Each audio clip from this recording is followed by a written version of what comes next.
gay. And the gay dude just walked in here. So it's like an altercation. Prepare for an altercation. What's about to happen is some type of social issue that leads to an altercation. Oh, sagging pants. Something I don't like, right? But it's not that big of a deal. But it's like if you constantly see that sexual, it's kind of like sexual harassment. Everybody knows when your boxers are exposed, you kind of feel like you don't like it. So see, see what I tell you? Gay culture for altercation.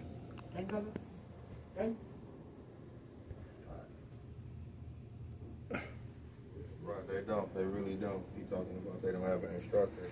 But anyway, so I came. This is my first time coming here, and like, well, I haven't been here in a while. I usually jump around gas stations so that I don't have the same issues everywhere I go. Or they can't say I'm causing issues. Do you have 12 packs? Like 12 packs of soda? Like the cans of soda? It's kind of like that on the ground, like the stuff on the ground, but like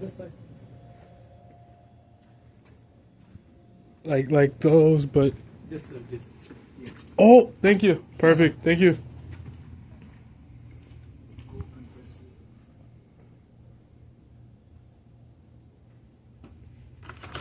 All right.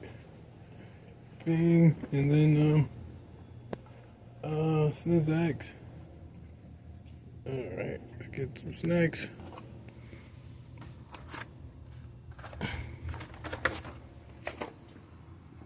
All right, these two.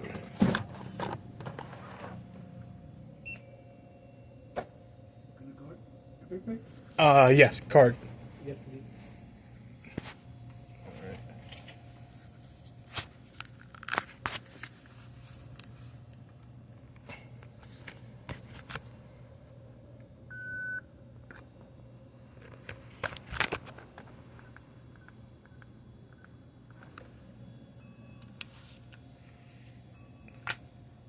Thank you, bro.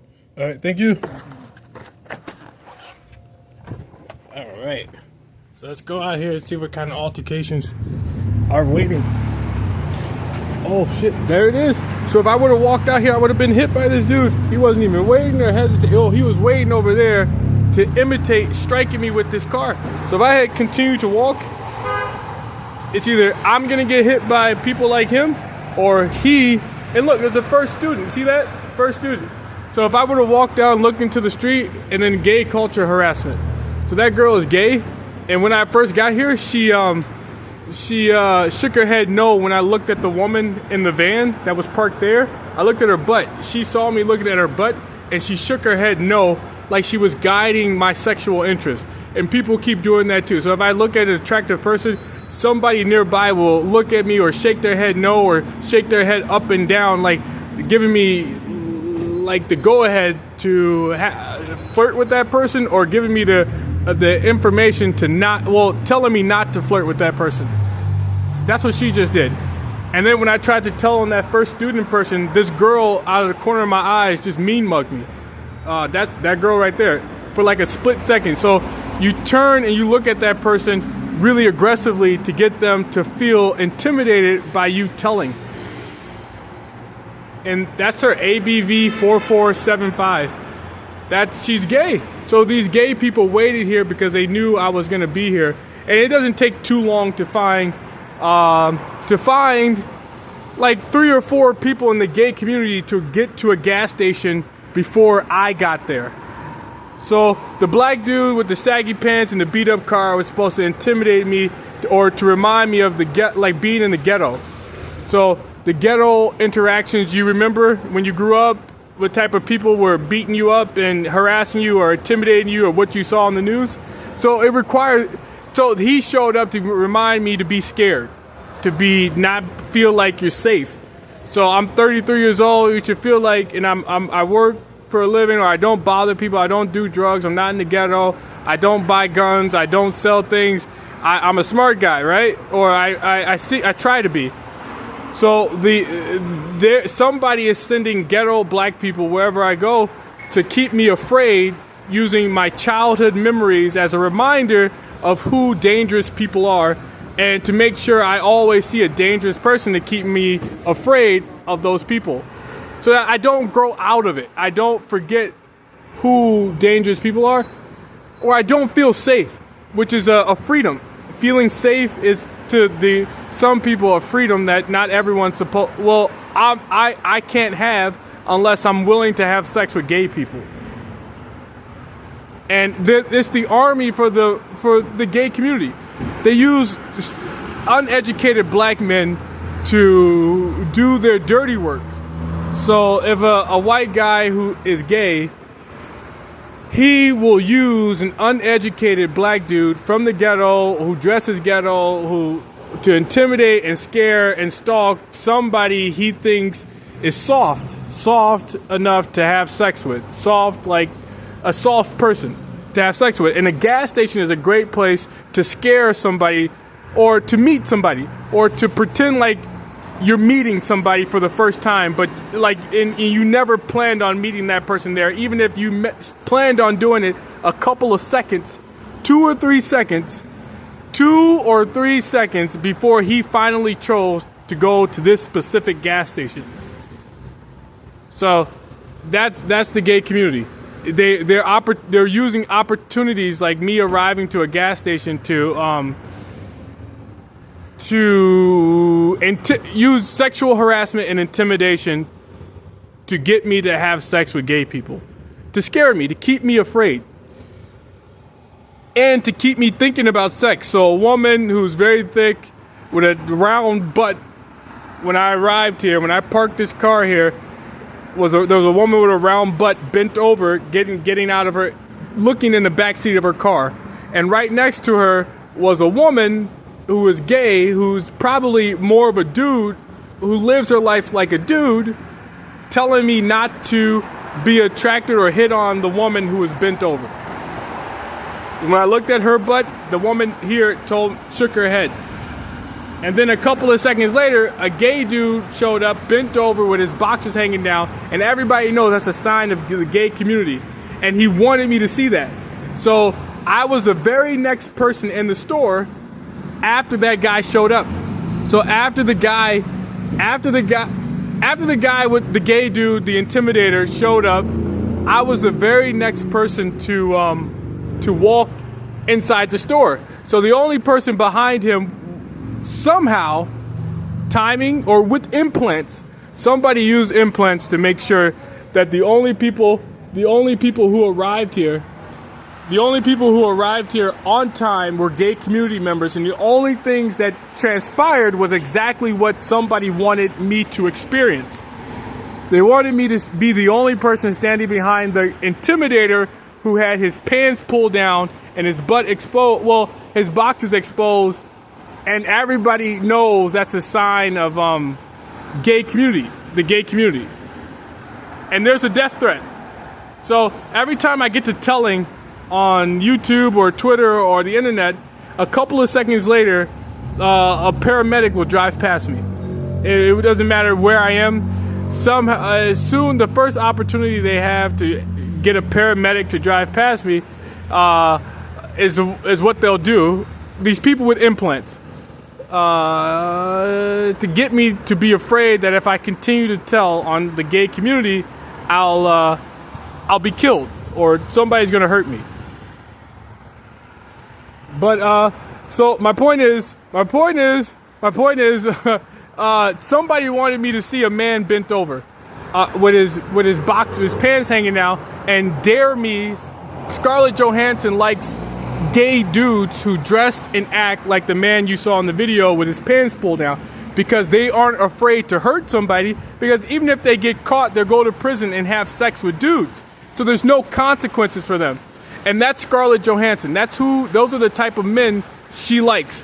And those are the type of men she keeps challenging me to fight, to prove I'm more of a man than they are. But that's impossible, because I have consequences. So there's no way for me to escape gravity. And Scarlett Johansson likes men who can escape gravity, escape the law, escape punishment, and escape and has sex with the harassers in the community, the people who don't live live to improve the lives of the people around them, the people who live to force or to hurt people around them until they're willing to do what they're told. So this guy was a psychological harasser. As I was making this video, he kept making that face you make when you disapprove or you think someone's doing something stupid. I used to do it in high school, or I used to see it more often in high school, or in elementary school, or in middle school, where kids would show you a sign that they don't like what you're doing. So it's like psychological harassment. There's actually nothing wrong with somebody making a video. He's a gay dude, so it's gay he's supporting the harassment I'm going through by making me think what I'm doing, telling is an inappropriate thing to do. But I'm continuing to tell. And it's incredible, man. Somebody waited to get me to set up a plan to get an altercation to take place right here at this gas station. And most of the initial people are gone because I didn't fight back. I pulled out my camera and I recorded the non-typical people you should see at a gas station. So you don't usually see a man with his pants hanging down at a gas station. You don't usually arrive and get me to think about sex. So the woman was waiting here to get me to think about sex. Another gay community member. So there's 4 or 5 gay community members you guys just saw. And they doubled down. So instead of it racing away, I think these people plan on doubling down on the harassment. Or there's another gay community member right there. They tell you they're gay by the way they dress.